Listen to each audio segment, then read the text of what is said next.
chegando aqui no Cervejaria Stube e restaurante também. Olha que bonito, olha que lugar bonito. Ela tem uma curiosidade dessa cervejaria.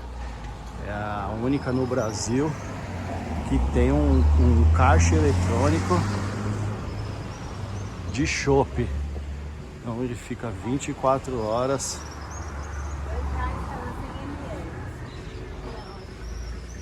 Aqui o caixa eletrônico. Você faz um cartão, amor.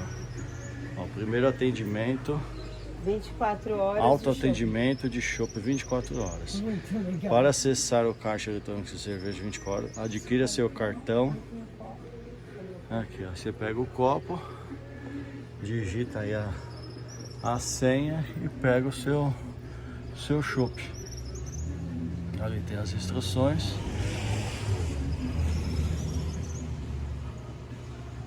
Ah, aqui ó, tem o litro também, se você quiser litro, a garrafa ali, tá vendo? Uhum. Você pode levar o copo ou a garrafa. Muito legal, hein? Legal, hein? É a tecnologia a serviço da cervejaria. Então aqui a gente tem 5 tipos de chopp aqui na Stube e são todos produção própria, tudo artesanal, sem pasteurização, sem filtragem, é o chopp in natura que a gente fala. O Pilsen, esse é o nosso carro-chefe, menos amargo. Hop Lager, essa já é uma cerveja um pouquinho mais aromática, você vai sentir o sabor do lúpulo nela. Ela tem um saborzinho de frutas cítricas, né? Tem um frescor bem característico. Weissbier é a Weizen tradicional dos alemães. Dunkel, essa já é uma versão escura de uma Pilsen, de uma Munich Helles. A Dunkel, ela é super leve para tomar, mas ela já tem as notas um pouquinho mais escuras. Vai puxar um pouquinho do caramelo, um pouquinho da torra leve do malte. E essa aqui você vai ficar um saborzinho assim, bem leve de caramelo, casca de pão no final do retrogosto dela. A Viena, essa é a nossa receita mais nova, ela é um pouquinho mais amarga, um pouquinho mais maltada. É uma receita um pouquinho mais complexa. Então, se querem fazer uma degustação, vocês começam da esquerda e vão indo para a direita. As torneiras, elas liberam o volume que vocês quiserem. Então, quando você passa o cartão aqui na parte cinza, que é a antena, vai ligar essa luzinha do lado dizendo que está aberta, ó. Ó, tap aberta. 0 ml. Quando eu puxar, vai vir líquido e quando eu empurrar, faz espuma. Então eu posso tirar quanto eu quero. Eu escolho que copo que eu vou usar, se é taça, se é caneca, se é um copo mais alto. E a partir disso eu tiro quanto eu quero, enquanto me satisfazer e como eu quero. Eu gosto sem colarinho, então eu vou inclinar o copo 45 graus, eu vou puxar a torneira, não empurrar para trás, né? E assim você monta o chopp como você gosta. Terminado isso, vai passar o cartão. E ele vai mostrar quanto você gastou, ó, R$0 e 0 ml passaram. Por quê? Porque eu não tirei nada. Então, a partir do momento que eu tirei um pouquinho de ml, ele já vai computar. E é assim que funciona. E quando você muda de sabor, você pode enxaguar o copo aqui, daí ele já resfria o copo e você não fica com o sabor anterior no teu copo. Então, você vai alternando as torneiras e sempre com o copo limpo e resfriado. Aí fica o jeito legal. Mais fácil. Muito legal. E aqui atrás. Aqui era a nossa casa, né? Então o quarto do meu pai e da minha mãe virou cervejaria. É um pouquinho mais barulhento, entendeu? Os motores ligados. Foi você que começou uma cervejaria. É isso mesmo. Começou seus pais da casa. O plano era fazer um restaurante, produção de cerveja, só que eu não tinha como alugar um local, né, para isso. Então ia ficar complicado ter construído do zero. Então eu acabei conversando com eles e falei, ó, se quiserem ainda fazer o segundo andar da casa, que eles queriam, embaixo minha ideia é fazer algo comercial. E daí, então beleza, fechou. Daí foi feito o segundo andar na casa, comecei a quebrar as paredes aqui embaixo, fazer instalação elétrica, fazer tudo mesmo, né? Desde abrir valeta até puxar cabeamento, tudo. E assim foi feito daí o início da cervejaria. E depois um restaurante em seguida, que era um lugar para tomar cerveja depois, né? Eu fui primeiro começar pela cervejaria e daí algum tempo depois o restaurante começou a usar o produto para vender no cardápio, vamos dizer assim. Você tinha algum conhecimento, assim, onde você buscou? Eu, para fazer cerveja, fui estudar em Blumenau, depois eu me aprimorei lá na Áustria, eu fui trabalhar em cervejarias lá e conhecer como funcionava o mercado lá também. Porque quando você está num país estrangeiro, você não é concorrente, né? Normalmente eles não te olham assim, né? Sim. E aqui dentro do mercado nacional você é um concorrente, de certa forma. Então lá ficava bem mais fácil. E a parte de gastronomia, conversando com alguns amigos, alguns chefes de cozinha, pegando dica e desenvolvendo até conseguir chegar no que eu tenho hoje. hoje como carro-chefe, que é o Schnitzel em tiras. Eu sou pioneiro, eu desenvolvi esse prato, que não existe em lugar nenhum. Agora já estão fazendo também, mas... É carne de porco. É carne de porco, é o lombo é a carne mais nobre do porco, o lombo suíno. Eu tiro a pele, eu tiro a gordura e eu faço os cortes. Corte borboleta é o tradicional, né? Esse existe na Áustria, na Alemanha. Você corta o lombo, não até embaixo, você deixa um dedo de altura e corta a segunda parte até embaixo. Daí ele abre que nem a borboleta. E você bate a carne para aumentar o tamanho e ficar fininha. No Brasil ele tem o hábito de petiscar. Então, venha sempre um colega aqui, ele fala, pô, corta esse schnitzel em umas tiras que a gente quer comer. Só que quando você corta empanado, ele desmancha, fica feio. Aí eu falei, cara, eu vou fazer diferente, eu vou empanar em tiras já. Então eu desenvolvi um corte, que não existe isso na culinária germânica, e aqui no Brasil, logicamente, também não. E daí eu empano ele individual. E essas tiras eu empano com malte de cevada. E como eu uso na cervejaria o malte da cerveja, eu uso ele também na minha cozinha para preparar os pratos, para ter harmonizações daí. Então eu desenvolvi um produto que não existe em lugar nenhum. Hoje já outros lugares começaram a fazer tiras também, mas a ideia original nasceu aqui por causa dessa necessidade. E a adaptação de um prato típico austríaco para o jeito brasileiro de comer. Né? Então ele continua sendo típico, mas quando chega um austríaco que olha, poxa, olha só em tiras, isso eu nunca vi, schnitzel em tiras, né? Que legal. Bem diferente. A pronúncia da cervejaria como é Pub Beer. A cervejaria é Pub. Pub é meu apelido. É Piá, moleque, no dialeto irlandês. E daí o beer faz referência à cerveja. Certo. Então hoje é essa marca que foi criada porque se eu deixasse o nome Stube, eu teria um problema de ter essa cerveja depende de um evento, coisa assim. E daí eu vou compartilhar na minha página da Stube e fica meio esquisito, sabe? Poxa, não é a temática do restaurante que ele é típico, né? De repente é um carnaval que eu tô vendo a cerveja. Fica meio esquisito. Então eu criei essa outra marca para ter essa distinção. Então a Pub Beer, ela é vendida aqui na Stube, é o bar de fábrica da Pub Beer, só que também em eventos, também em festivais eu consigo atender e tenho a distinção das duas frentes, né? E Stube é o bistrô mesmo, o restaurante. Daí é a parte da gastronomia. Entendi. Mas o seu nome?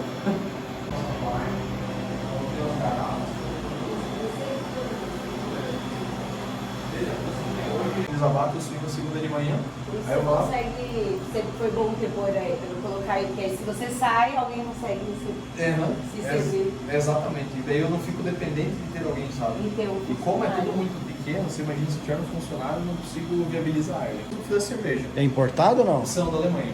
São da Alemanha. E como chega aqui? Isso vem importado por navio.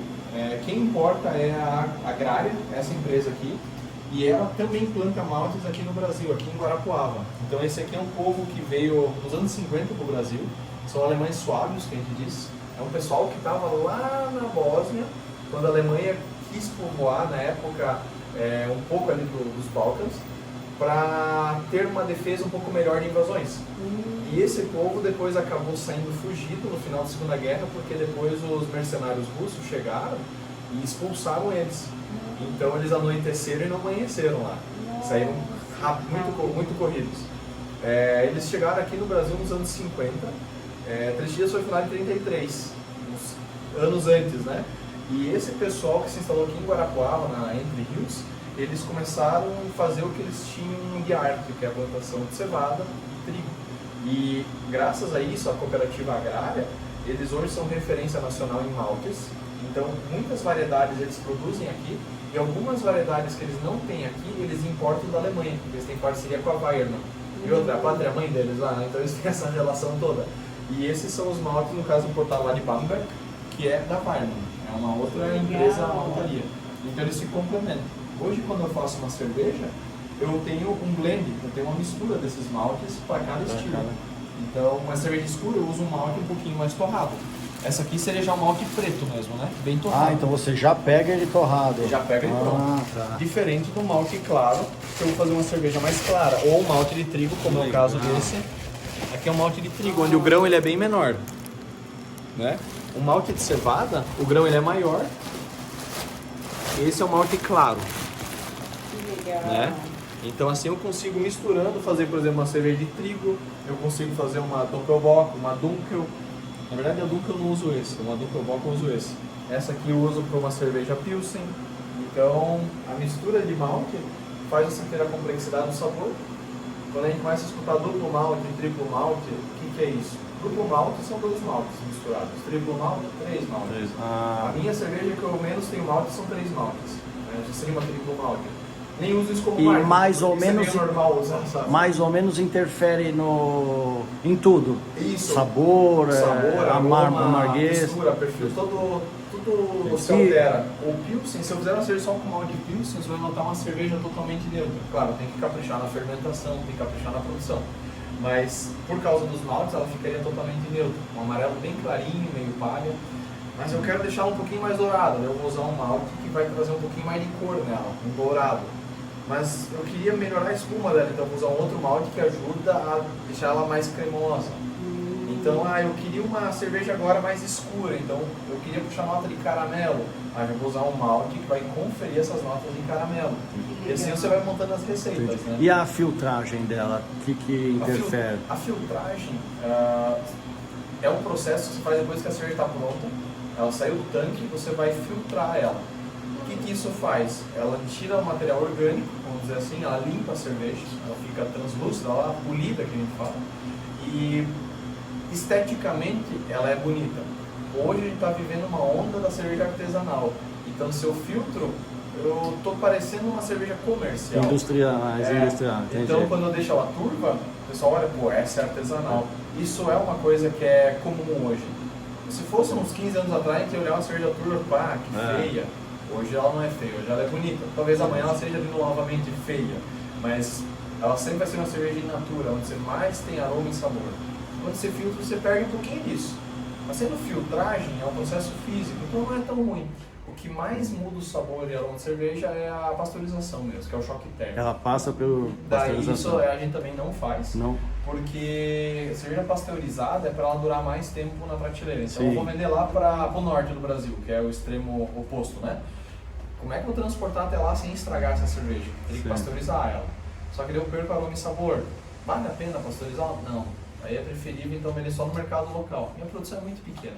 Então eu só vendo aqui na Mais ou região. menos quantos litros por Eu mês? faço 1.000 litros no mês. 1000? Só 1.000 litros, bem pequenininha a produção. Uma parte vendo no restaurante, né? E só garrafa ou tem lata também? Eu faço barril e garrafa. Barril e garrafa. Eu vendo em barril, mas às vezes o pessoal quer fazer uma janta, coisa assim. Daí eu vendo barrilzinho com a chopeira, né? E quando o pessoal quer para levar, daí tem umas garrafas também que dá para transportar, fica mais fácil. Entendi. As duas modalidades que eu trabalho. O lúpulo, você usa? O lúpulo ele é o terceiro ingrediente, então a gente tem água, malte de cevada ou malte de trigo e lúpulo. Esse lúpulo eu compro ele também importado, das variedades conforme a receita que eu vou produzir. Então esse lúpulo também no Brasil está sendo desenvolvido agora as plantações, mas a gente ainda vai um tempo aí para ter ele em escala, em volume mesmo e com um padrão de qualidade igual esses importados. Eu acho que a gente está indo no caminho certo. Tem bastante frentes aí acontecendo e eu acho que em breve a gente vai ter coisa boa por aí. E é plantado mais no sul? Eu conheço de uma frente de desenvolvimento muito forte aqui em Lages, na região serrana. Sim. Que o pessoal está puxando bem à frente, mas tem outras áreas de teste, acho que são até das cervejarias grandes, da Heineken, dessas cervejarias que também têm campos próprios de produção que estão desenvolvendo. O que é interessante, né? Você diminui muito o custo. E no Brasil é uma terra fantástica, então não tem o que não cresce aqui, né? É só aclimatar ali e fazer o negócio ficar adaptado. Sim. Bem por aí. Então o processo inteiro de produção de cerveja ele começa na panela, que é a parte quente que a gente fala. A cervejaria tem uma parte quente, que é a unicozinha, e a parte fria que fermenta e matura. Então aqui a gente tem esses tanques, vou até desligar isso aqui para não fazer barulho.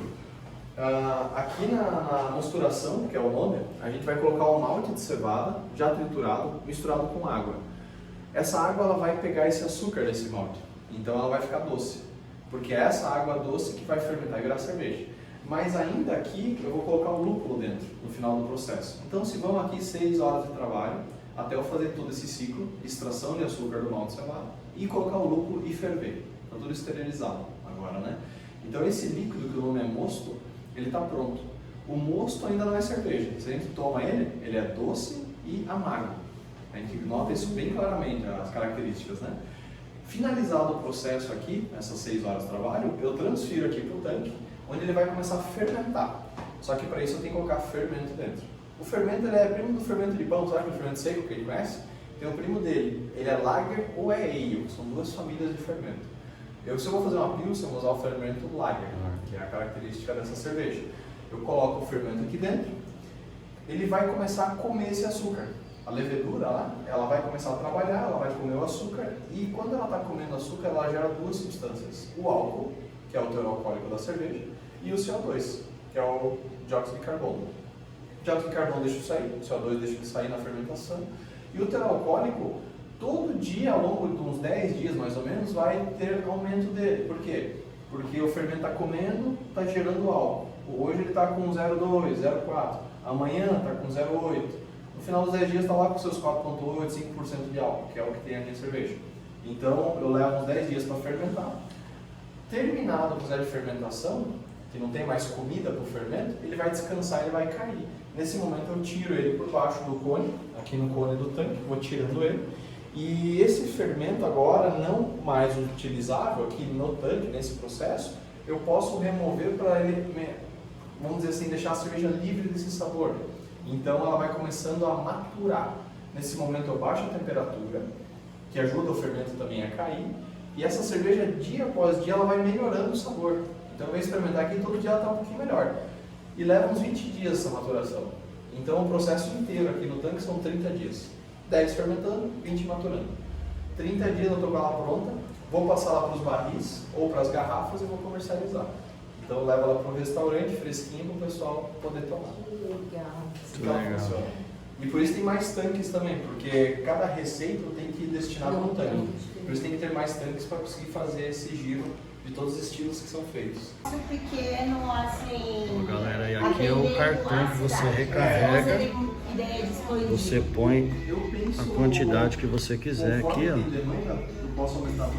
Recarrega aqui, você pode consultar seu saldo para usar lá no caixa eletrônico de chopp. Aqui na torneira, assim eu vou sangrar um pouquinho e daí vocês podem se servir. Cartão, aqui nessa parte cinza. Isso, que... Aí ele liberou. Mas o copo, você falou o copo? que tem um esquema para fazer... O copo até eu tenho aqui uma orientação. Se você inclinar 45 graus o copo e o líquido cair em 45 graus, ele quase não faz espuma. Se você quer que faz mais espuma, você deixa o copo em pé e abaixa ele. Daí com a queda ele gera espuma. Então aquele CO2 que está dissolvido no líquido começa a ficar liberado e faz a espuma. Quer sem espuma, você deixa o copo inclinado e puxa, que vem só o líquido. Se você quer provocar a espuma, você pode empurrar a torneira para trás que ela faz espuma daí. Então você monta a cerveja como você quer, daí ela na hora que está servindo. E não mergulhar o copo dentro do bico também, porque daí não é muito higiênico, né? O copo estar em contato ali. Então é bacana, porque sempre estão limpas as torneiras, daí a pessoa vem, se serve e está tudo certinho. Que legal. E o enxágue do copo aqui, quando aperta de ponta cabeça para servir, também ajuda a ressoar. Experimentar, acho que a taça... Perfeito.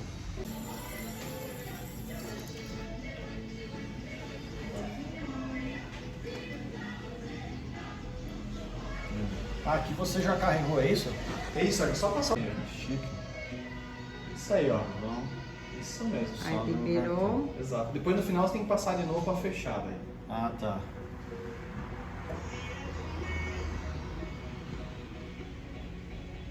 Ele para sozinho aqui ou não? Não, você você para a hora que para você quando quer. você quiser. Tipo, eu quero tirar só essa quantidade. Você vai tomar comigo aqui? Eu vou pegar um copo pra mim, eu acho melhor. O que você acha? A gente vai fazer degustação, né? Então, ó, deu 63 ml. Quando você passar teu cartão de novo, para fechar ali, você tem que desligar essa luz agora. Passa o cartão. Aí ele vai qualquer só quantidade. encostar na parte cinza ali. Isso aí. Qualquer quantidade, ó. Deu R$2,03. 63 ml. Tá o cartão, bem né? prático, né?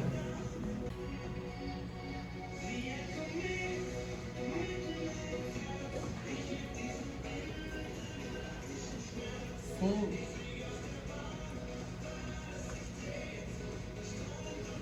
Saúde. Como fala em É a alemão? experiência. Prost. Prost. Peraí. Vai em alemão? Prost. Isso aí. E aí?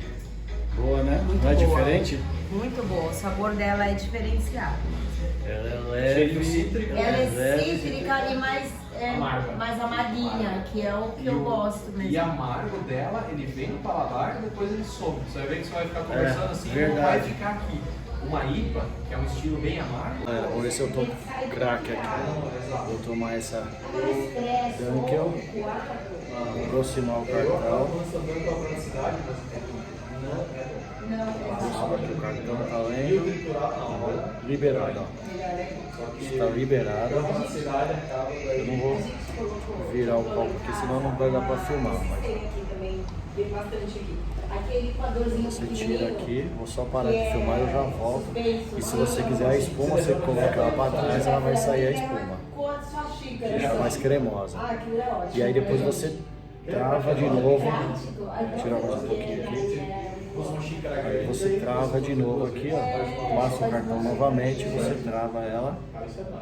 Aí deu 2,23. Muito legal, hein? Eu já lavei o copo aqui também, ó. Você mesmo vem, lava o seu copo, limpa ele para se servir de novo. Puxou? Ó, tirador de chopp. Empurra pra trás.